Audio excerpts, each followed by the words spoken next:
There are few things as disappointing as booting up a game and realising you've spent your money on absolute garbage. Now you've got a broken heart as well as a broken bank account, because I'm Sai for WhatCulture.com, and here are 10 what the F did I just pay for video games.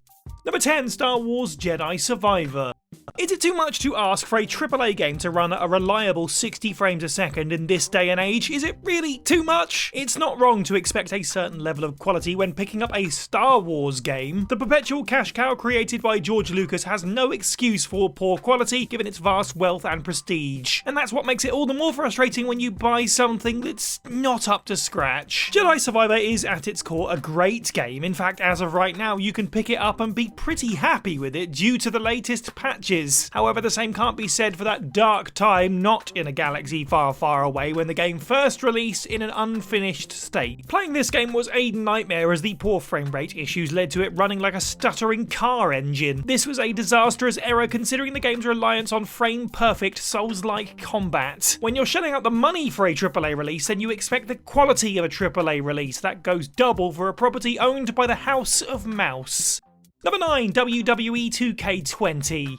WWE's annual video game releases were a steady staple of the wrestling world and a perfect crossover for those who love a good bit of wrestling and gaming. However, the pressures of producing a high-quality game every year since 2014 eventually got to 2K Games as their 2019 release of WWE 2K20 became a laughingstock. This title was an absolute travesty with barely anything worth praising. It was even a genuine downgrade from its predecessor with more technical issues than Triple H has had championships. The character models were broken, the targeting was unreliable, the physics were all over the place, the graphics were outdated, and the online play was dire. Plus, outside of the technical issues, the game was also just kind of lackluster with a terrible My Career mode, sluggish gameplay, and an awful new control scheme. WWE 2K20 is one of the worst wrestling games ever made, and those who shelled out their money for it felt like they'd been hit with a tombstone pile driver. The company even went so far as to cancel 2K21, pushing out a rudimentary arcade game, WWE 2K Battlegrounds, instead, and not returning to the mainline series until 2022. Number 8, Ultima 9 Ascension.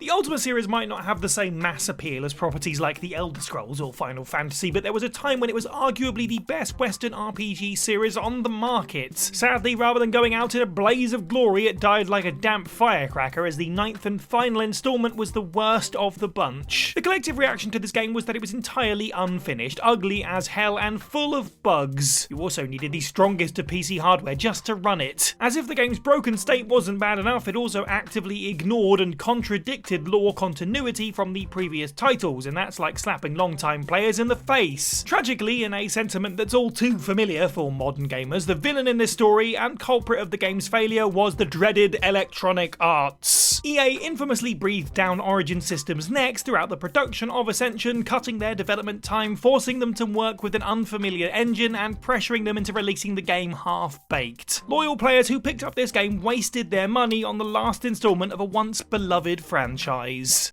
Number 7, Reco.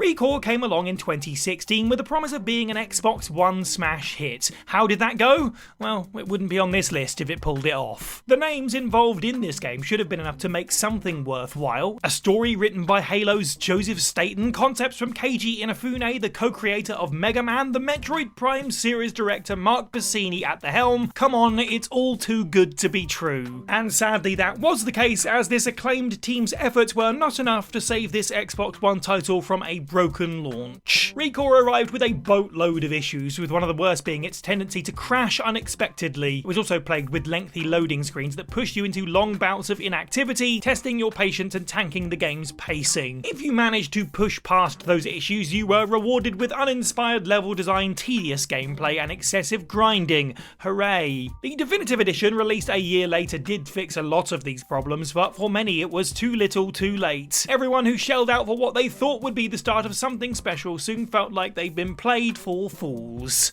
Number 6, Lords of the Fallen 2023. If you've ever played Dark Souls, you've pretty much played Lords of the Fallen by sheer association, even if you've never touched the game. The original 2014 Lords of the Fallen was one of the first entries into the Souls-like genre, and it took its job as a clone very seriously. Since then, the market for FromSoft-style knockoffs has grown, and so the franchise has returned to capitalise with a successor/soft reboot. Unfortunately, its bountiful tech problems ruin all of its potential. The revival's constant slowdowns and stuttering frame rate issues destroy what could otherwise be a fun Souls-like. On top of that, you probably won't even get to play it for that long before experiencing your first crash, with plenty of players losing progress as a result. These issues are a death knell for any game like this that requires precision and lacks regular checkpoints. Thankfully, the game got a big patch eventually, with the next one likely already out by the time that you're hearing this, and these seem to have made significant improvements. But like with Jedi Survivor, it's fair to want a game released in this era to launch without such problematic technical issues, and gaming moves so quick that it's very easy to be forgotten. Lords of the what now?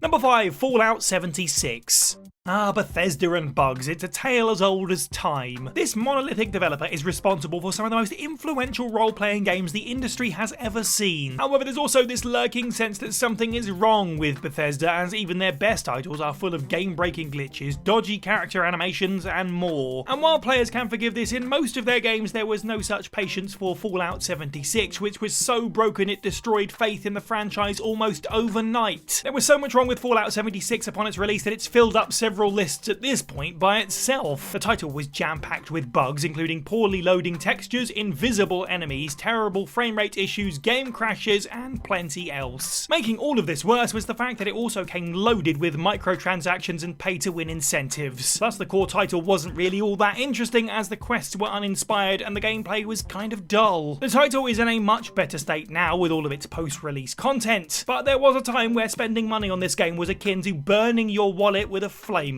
Number 4, Ride to Hell Retribution.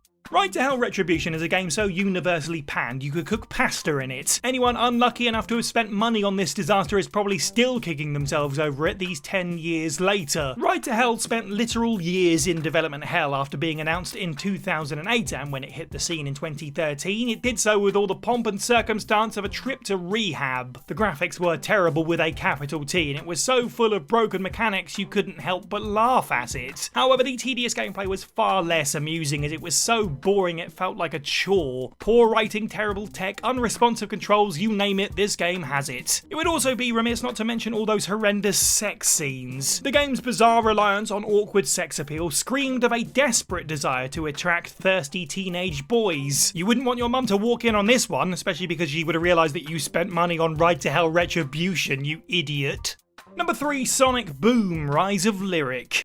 The motto of the Sonic franchise might be "gotta go fast," but perhaps Sega should consider changing it to "don't get your hopes up." It's a long established truth that most Sonic the Hedgehog games are crushing letdowns. With that in mind, calling this game one of the worst entries in the series should convey just how bad it is. This Wii U exclusive is a 3D action-adventure platformer so full of technical issues and poor design choices that it gives Sonic 06 a run for its money. You'd think Sega would have at least learned their lesson, but apparently not. Here's a breakdown of some of the game's worst issues. It's entirely unpolished, the camera system is unpredictable, it's riddled with bugs and glitches, the combat is dull and repetitive, the controls are unresponsive, and overall it was released fundamentally broken. Thankfully, the game didn't actually ship too many units, ranking as one of the worst selling entries in the franchise. That isn't great for Sega, but it at least cushioned the blow to consumer wallets. The next time someone complains about Sonic Frontiers, which is a perfectly fine game, remind them that things can always be much worse. Number 2, The Lord of the Rings Gollum. Gollum wasn't a game that anyone really asked for, but plenty still thought could be fun, as the Lord of the Rings IP is one folks still expect a lot from. But then it arrived after 18 months of delays, and oh boy, people were more disappointed than Denethor at Faramir's birthday party. This game is about as clean and polished as Gollum himself, with so many glaring flaws it's almost unplayable. The dreadful user interface and countless glitches are abysmal, making the game appear entirely unfinished despite releasing over a year later than promised. Not only is the game buggy and broken, but it's also simply put boring. There's little to do, the gameplay isn't fun, the narrative is subpar at best, and the visuals are blander than porridge. Unfortunately, IGN reported that Daedalic and Nacon, the developer and publisher, had mistreated their staff, enforcing unpaid overtime, paying below minimum wage, and creating a toxic work environment. So if you want to point the finger at someone, you can do it at them. On release, it was unanimously decided this would be the worst game of 2023, and oh look, what's that coming over the hill? Is it a monster? Is it a monster? Number 1, Skull Island: Rise of Kong.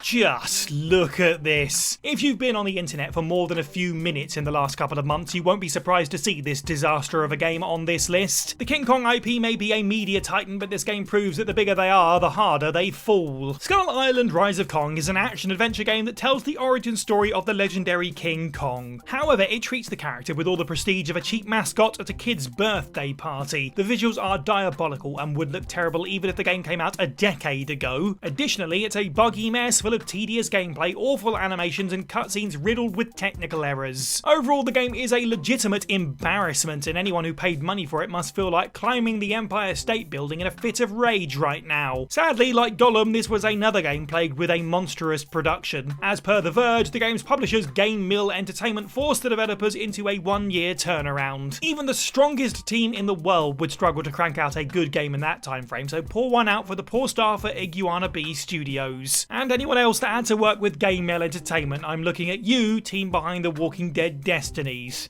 If you've played any of these games, you probably would have preferred if they had never been made at all. And speaking of which, here's a video on screen now for 9 video game ideas we're glad got cancelled. Don't forget to like this video, leave a comment down below on terrible games that you spent money on. I'm so sorry. I've been Cy for WhatCulture, and have a good week.